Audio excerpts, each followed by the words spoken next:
The 2011 Rolex Sydney Hobart race proved one of the closest and most unpredictable in its 67-year history.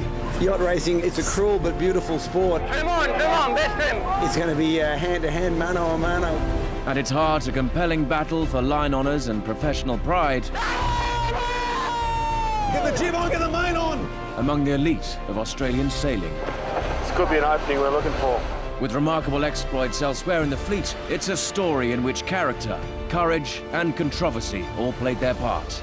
If it goes against them, they can potentially be disqualified. It's an international jury that's always appointed to big races like this.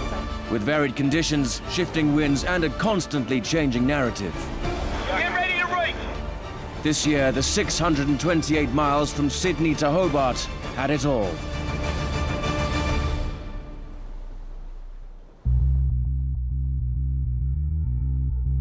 The Melbourne Cricket Ground, the MCG, the spiritual home of Australian sport. A venue for Test cricket, Australian rules football and many other events, including the 1956 Olympics, it's one of the 10 largest sports arenas on the planet. A testament to the country's love of games, the great outdoors and competition at the highest level. We go to world-class events and we want to win. It's just the Australian way. It's also a sense of belonging and having a team to support and then going along and screaming your guts out. I think generally Australians are inspired by some of the great feats where we do compete on a world stage. Australians, it's in their very nature to love sport. There's no secret to the fact that the sports section in the newspapers is the biggest section. We love our sport and we love to support our teams. Every 26th of December, the MCG hosts the Boxing Day Test match, which shares the day with another time-honoured feature of the Australian sports calendar, the Rolex Sydney Hobart Yacht Race, as much a part of an Australian Christmas as plum pudding and pavlova. At the time of the Rolex Sydney Hobart race, it's the silly season. It's what we call high summer. There's great euphoria. We've just had Christmas. We've got the new year coming. And sport is the key element of all of that. For mainland Australians, all they think about apart from cricket on Boxing Day is the start of the Rolex Sydney Hobart Yacht Race. It's part of our psyche. Generations have grown up with this race. It almost happens just at the right time, really, because we have the morning session of the cricket, they break for lunch, and then around 1 o'clock the race starts on Sydney Harbour, and we have thousands and thousands of people come to watch, and it is such a beautiful event, and people just absolutely love it. It's a total tradition. It's a gay man who stands up and says, oh, I'm not watching the cricket or I'm not watching the Hobart race, because you just have to be part of that in Australia. This year, 88 crews have assembled at Sydney's Cruising Yacht Club of Australia to prepare for what remains one of offshore racing's greatest challenges. After leaving Sydney Harbour, the fleet will have a big southerly front to contend with along the coast of New South Wales before crossing the treacherous Bass Strait to negotiate the shifty winds off the east coast of Tasmania and the equally tactical final stretch across Storm Bay and up the Derwent River to Hobart. The runaway favourite for line honours in this year's race is Bob Oatley's Supermaxi, Wild Oats 11, the course record holder and the first boat home in 5 of the last 6 races. Their biggest rival is Anthony Bell's Investec Loyal, crewed by a mix of top sailing professionals, up-and-coming talent and stars from other sports. Bell's campaign is also a fundraising vehicle for Australian youth and medical projects.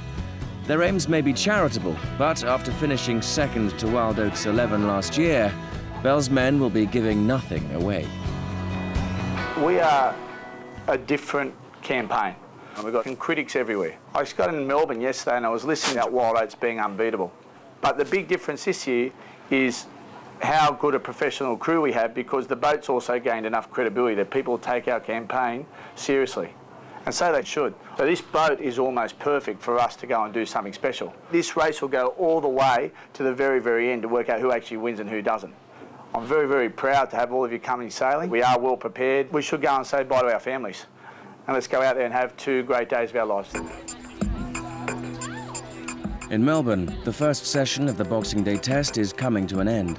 In Sydney Harbor, the day's second great spectacle is about to begin. 30 seconds to go on, 30 seconds. Televisions are retuned and a sporting ritual reenacted. Yeah, go to hold there. Hold, come on, you're sailing on the wind. That's it, lovely start. Go, Bella! Jib on! Lift off in the 2011 Sydney Hobart. Come on, to the keel. Loyal's had a great start here. Wild Oats wanting to accelerate through. Very pumped up, Mark Richards. That means a lot to these guys. Good angle there, hold that angle.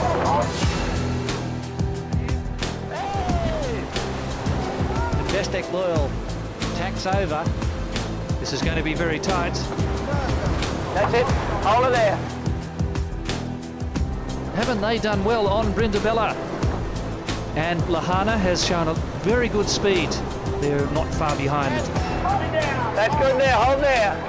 Keep coming at him. They are leading the way. They're round the first mark. In the 2011 Sydney Hobart. Investec Loyal right on their heels here. So first Wild Oats, followed by Investec Loyal. We're back on board now. The Line Honours favourite, attempting their 6th Line Honours victory in 7 years. And they will be taking off like a rocket ship now in these conditions.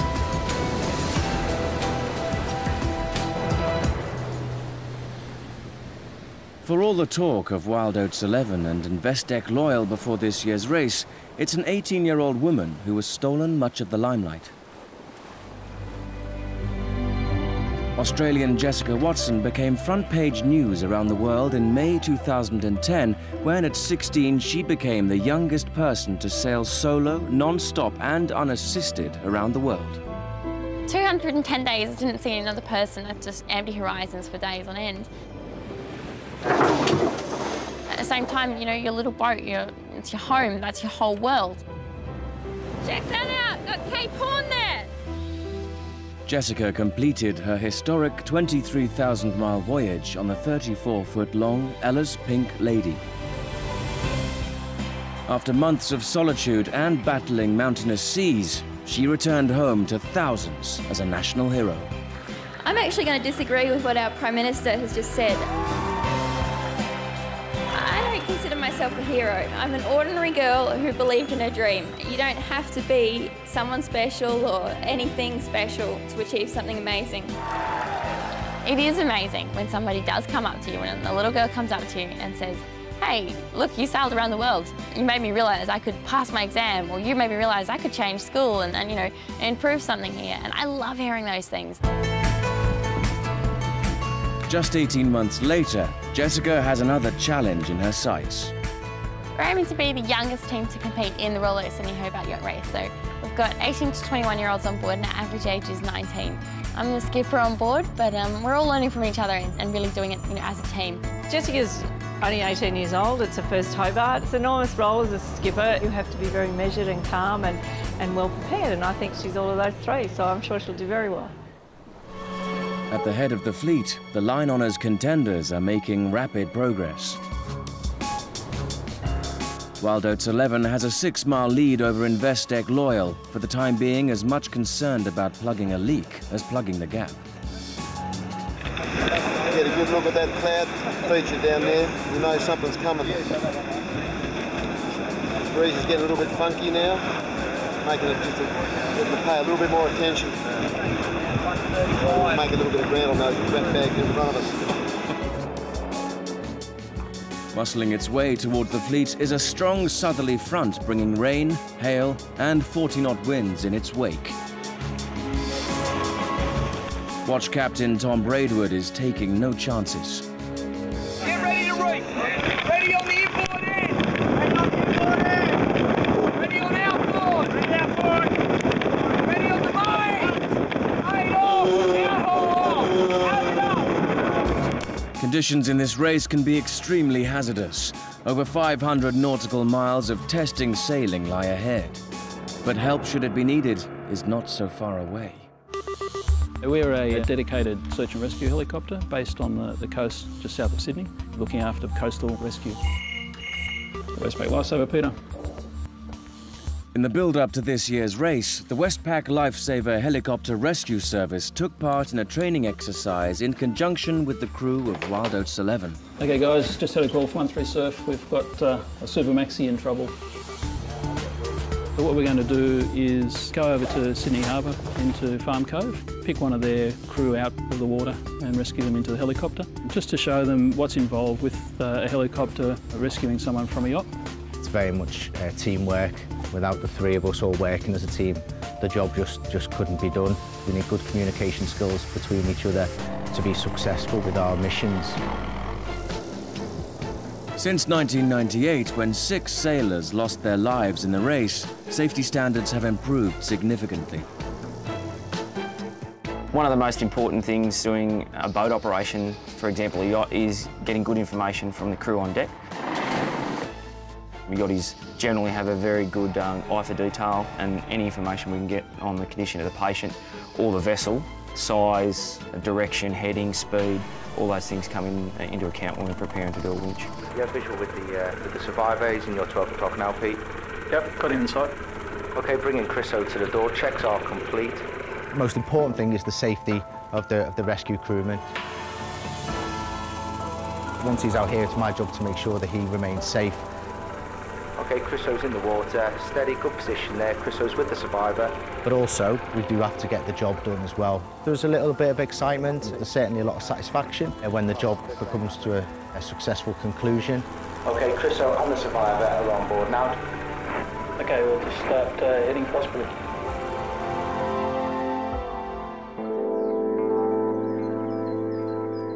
In Tasmania, life is considered marginally more sedate than on the mainland.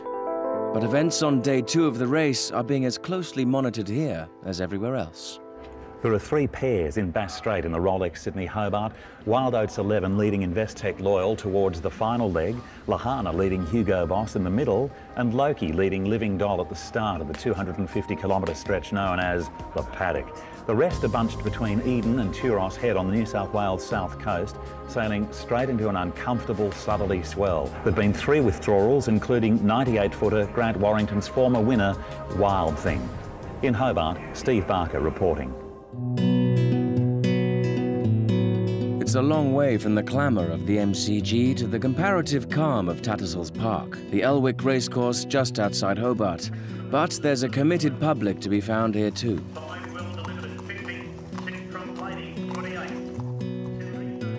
Australia's love of sport and predicting the outcome comes in many forms. In harness racing, horses pull a 2-wheeled cart at a specific gait, a trot or a pace.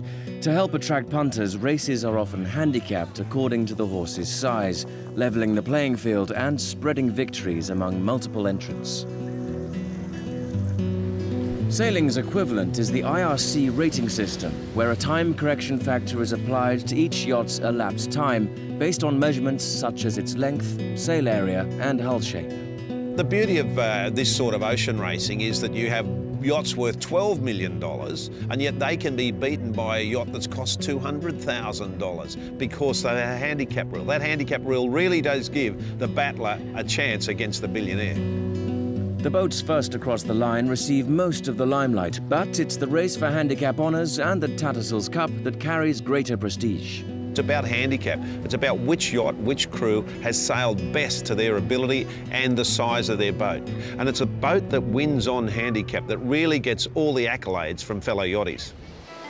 At this stage of the race, there are several potential winners on overall handicap, including Victoire and Stephen Ainsworth's Loki. Jessica Watson's crew lies mid-fleet in their own private battle with the other Sydney 38s. 24 hours after the southerly wind shift hits the fleet, Investec Loyal's duel with Wild Oats 11 is nearing a critical phase. Just approaching the other side of Bass Strait. Wild Oats is just up ahead. They're still stopped and we've gone into the new breeze, so this could be an opening we're looking for. Well, I'm looking at Wild Oats here. They're just forward of a beam of us, about 6 miles away. We've taken probably 11 or 12 miles out of them in the last hour and a half, 2 hours sailing. Wild Oats 11 have hit trouble, sailing sluggishly in the wind shadow of a large cloud. Their rivals avoid it, and the impact is immediate. Wild Oats 11 no longer leads. The chess game that is this year's Rolex Sydney Hobart for the Super Maxis could be won or lost around about now. Investec Loyal has not only made up all lost ground, that's 20 nautical miles, she now leads by 5 nautical miles. Both are way offshore and positioning for fickle wind flow overnight. It's certainly going to be an interesting night. Nighttime maneuvers continue, and by the morning of the third day, the situation has changed again. Look, it's been a tricky night. It's been a tricky 24 hours, really. But so far, we're in front just, but there's still a lot of tricky stuff in front of us. Much credit to the Loyal guys, Stan Honey, Michael Coxon, really put in a great effort. They sailed around us and gave a textbook example of how to come from behind in a sailboat race. Today it's tables turned slightly. We will have a tough fight every second of the way till the finishing line. Michael Coxon's probably been up the Derwent as many times as anyone in the world, and he knows it like the back of his hand. It's going to be a tough race and it's a long way from over. For Burns, skipper Mark Richards and crew, the race gets a whole lot tougher as predicted when a few hours later, Wild Oats 11 sails into a patch of dead air off the southeast corner of Tasman Island. But De Anthony Bell's men have the self-belief to now take and hold a winning position against a crew that have completed over 200 Sydney-Hobart races between them. Slip up here, and the winners of 5 Line Honours titles just behind them could soon be celebrating a 6th.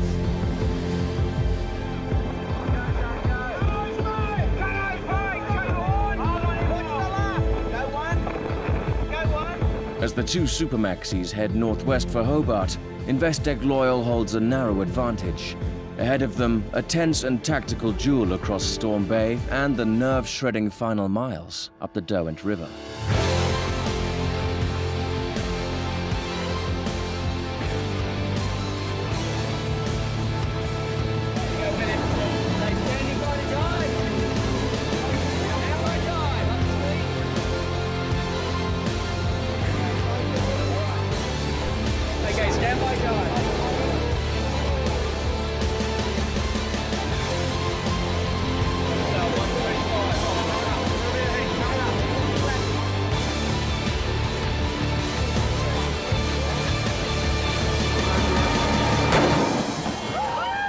After a 628-mile match race with their rivals, Investec Loyal is first across the line in a time of 2 days, 6 hours, 14 minutes and 8 seconds.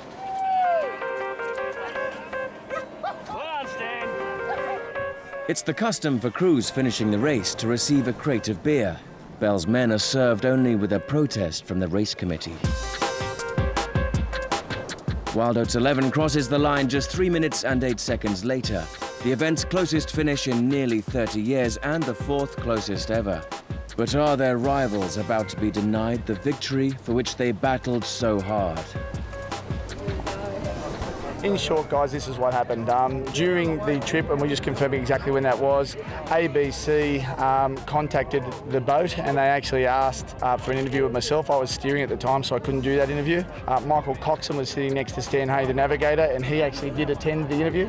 During that, Michael asked a question to see, he thought or seen that Wild Oats may have actually had an issue with their mainsail. The reason he asked the question was because he is the CEO of North Sails, who provide the mainsail to them, and he was concerned as to the valid information, if there's been a breakage on the boat and whether that might have any effect on his reputation, I mean, as a sail provider. These things cost $250,000, and of course he would be concerned, I mean, as to his business reputation. And we got on with the race. We are confident that the outcome will confirm our victory.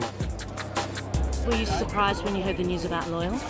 I was actually, I have to say, because we didn't hear it until just as we come into the dock. So, but it's, God, I've got no idea what the whole thing is all about. So, no, those guys won on the water. We came second. That's how we think about it. So, that's all there is to it. You know, they did a great job, those guys, and they deserve the win.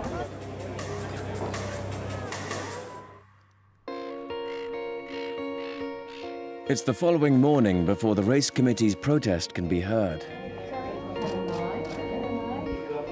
Now we're looking at empty stairs up to the easterly light coming through. They're taking their time, evaluating the evidence put before them, and still deliberating. So no decision as yet, and it's a very important decision that's made, because if it goes against them, they can potentially be disqualified. This is an international jury that's always appointed to big races like this, so that there is essentially an independent umpire if issues do arise. And I can tell you now more about the situation that transpired in the chopper 2 days ago. We do have that piece of audio now. You don't mind if we try and call you again then later in the afternoon? No, you're most welcome to call us. Hey, can you confirm, does Wild Oats have their trysail up? Over. I'm actually not sure, to be honest. Yeah, I'm not a sailing person myself. What colour is the sail they've got up, the main sail they've got up? Grey, isn't it? Yeah, they're both got grey sails up. Copy that. That's great news. Thanks. Bye. 3 hours elapsed before the jury's decision is reached. Guys, the protest was heard. We had Stan Honey, who was our navigator, attend. Michael Coxon also attended to give evidence on the matter of the protest. The full committee has dismissed the process and announced us as the winner of the race in Linos. How are you feeling now? Thank you. You've finally beaten Wild Oats and you can finally celebrate. How do you feel? It is an against the odds victory, I guess, for us. I'm still waiting for one of my crew members to wake me up and say, "You're on watch, get up," You're still halfway through the race, It's not long before the media's second story of the day arrives. 18-year-old solo sailing phenomenon Jessica Watson and her crew have become the youngest ever to compete in the Rolex Sydney Hobart race. She takes second place in the Sydney 38 class, the novelty of having had someone to talk to still to wear off. Crew are absolutely awesome. Honestly, all credit goes to them. I really just held on for the ride. My job as skipper was putting them in their places before we left, and all credit goes to them. They did amazingly. For Anthony Bell and his crew, though, there's the ultimate satisfaction, finally confirmed as line honours winners at their third attempt after a battle that raged from the opening gun. The 2011 Rolex Sydney Hobart champions. And when the wind shuts down on the smaller boats on the last leg of the race, it's the crew of the Rykel Pew 63 Loki who are declared race winners on IRC Handicap. Skipper Stephen Ainsworth steps forward to receive the Tattersalls Cup, and with it, the respect and admiration of yachtsmen everywhere.